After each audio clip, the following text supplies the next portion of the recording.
আসসালামু আলাইকুম প্রিয় শিক্ষার্থীরা, ইয়ার লার্নিং থেকে সবাইকে শুভেচ্ছা জানিয়ে শুরু করছি আমাদের তৃতীয় শ্রেণী ইংলিশ ফর টুডে।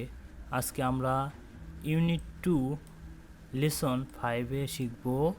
আজকে আমরা শিখব মাই ফ্রেন্ড, আমার বন্ধু। মাই মানে আমার, ফ্রেন্ড মানে বন্ধু। তাহলে চলো, অ্যাক্টিভিটি এতে বলা হয়েছে রিড অ্যান্ড সে, পড়ো এবং বলো।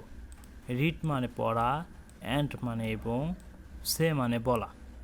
আমরা প্রথমে একটি ছবি দেখতে পাচ্ছি যে 3 বন্ধু মিলে তারা খেলা করছে। তাহলে চলো আমরা কি বলা হয়েছে তা আমরা শুনি এবং পড়ার চেষ্টা করি।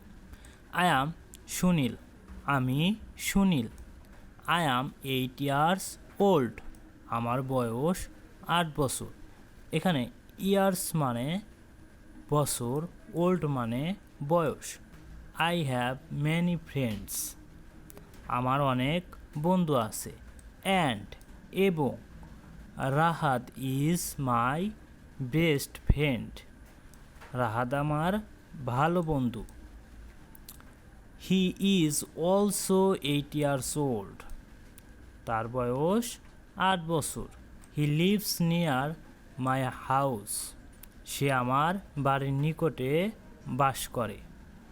অ্যান্ড এবং, we go to the same school, এবং আমরা একই বিদ্যালয়ে পড়ি। Rahat is good at English, Rahat ইংরেজিতে ভালো।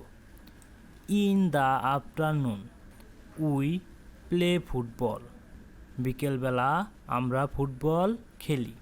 তাহলে প্রিয় শিক্ষার্থীরা, আমরা সুনীলের সম্পর্কে এবং সুনীলের বন্ধুর সম্পর্কে জানলাম। অ্যাক্টিভিটি বিতে বলা হয়েছে পিয়ার ওয়ার্ক, জোড়ায় কাজ, আস্ক অ্যান্ড অ্যান্সার, জিজ্ঞেস করো এবং উত্তর দাও। তাহলে এখানে কিছু প্রশ্ন করা হয়েছে বা কোশ্চেন করা হয়েছে। কোশ্চেন বা প্রশ্নের উত্তরগুলো দেওয়ার চেষ্টা করব। তাহলে চলো, এখানে প্রথম প্রশ্ন করা হয়েছে হাউ ওল্ড ইজ সুনীল, সুনীলের বয়স কত?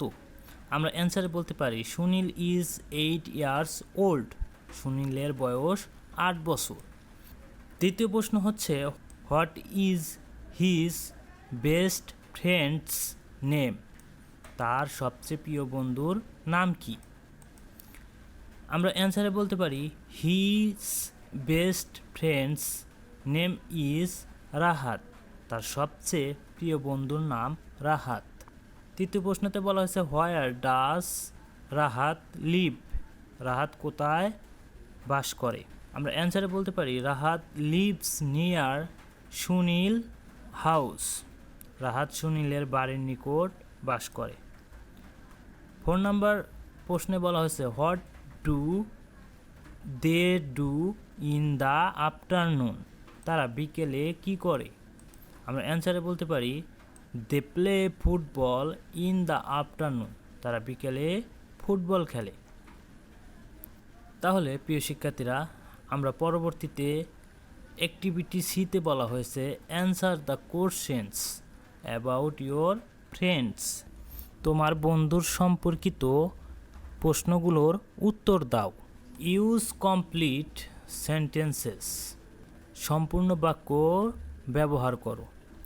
প্রিয় শিক্ষার্থীরা, এখানে কিছু প্রশ্ন দেওয়া আছে বন্ধুর সম্পর্কে। আমরা প্রশ্নগুলো পড়ব এবং উত্তর দেওয়ার চেষ্টা করব। প্রথম প্রশ্ন, what is your friend's name, তোমার বন্ধুর নাম কি? আমরা অ্যান্সারে লিখতে পারি my friend's name is Lata, আমার বন্ধুর নাম লতা। দ্বিতীয় প্রশ্ন, how old is your friend, তোমার বন্ধুর বয়স কত? আমরা অ্যান্সারে লিখতে পারি my friend is 8 years old, আমার বন্ধুর বয়স 8 বছর।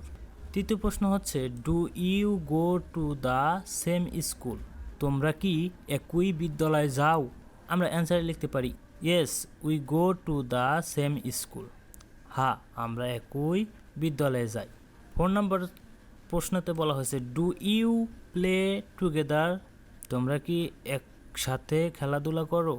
আমরা অ্যান্সার লিখতে পারি ইয়েস উই প্লে টুগেদার। আমরা একসাথে খেলা করি। 5 নম্বর কোশ্চেনে বলা হয়েছে what game do you play? তোমরা কি খেলা খেলো? আমরা অ্যান্সার লিখতে পারি উই প্লে ক্রিকেট। আমরা ক্রিকেট খেলা করি। তাহলে প্রিয় শিক্ষার্থীরা, আমি আমার মতো করে আমার বন্ধুর সম্পর্কে এবং বন্ধুর সাথে কি কি করি সেই সম্পর্কে আমি লিখলাম। তোমরা তোমাদের বন্ধুর সম্পর্কে বা তোমরা বন্ধুদের সাথে কি করো সেটা তোমরা এভাবে লিখতে পারো। তোমরা তোমাদের মতো করে লিখতে পারো বা আমার মতো করেও লিখতে পারো। পরবর্তী অ্যাক্টিভিটি ডিতে বলা হয়েছে right 4 sentences about your friend. তোমার বন্ধুর সম্পর্কে 4টি বাক্য লিখো। তাহলে আমরা আমাদের বন্ধুর সম্পর্কে 4টি বাক্য লিখতে পারি, যেমন my friend's name is Adip. আমার বন্ধুর নাম Adip. He is 8 years old. তার বয়স 8 বছর। We go to school and play together. আমরা একসাথে বিদ্যালয়ে যাই এবং খেলা করি। We love each other very much. আমরা একে অপরকে অনেক ভালোবাসি। তাহলে প্রিয় শিক্ষার্থীরা, আমি আমার মতো করে এভাবে আমার বন্ধুর সম্পর্কে লিখলাম। তোমরা তোমাদের মতো করেও লিখতে পারো বা আমার মতো করেও লিখতে পারো। তাহলে আজকের মতো এ পর্যন্তই। পরবর্তী লেসনগুলো নিয়ে তোমাদের সামনে হাজির হব। ততক্ষণে তোমরা ভালো থেকো।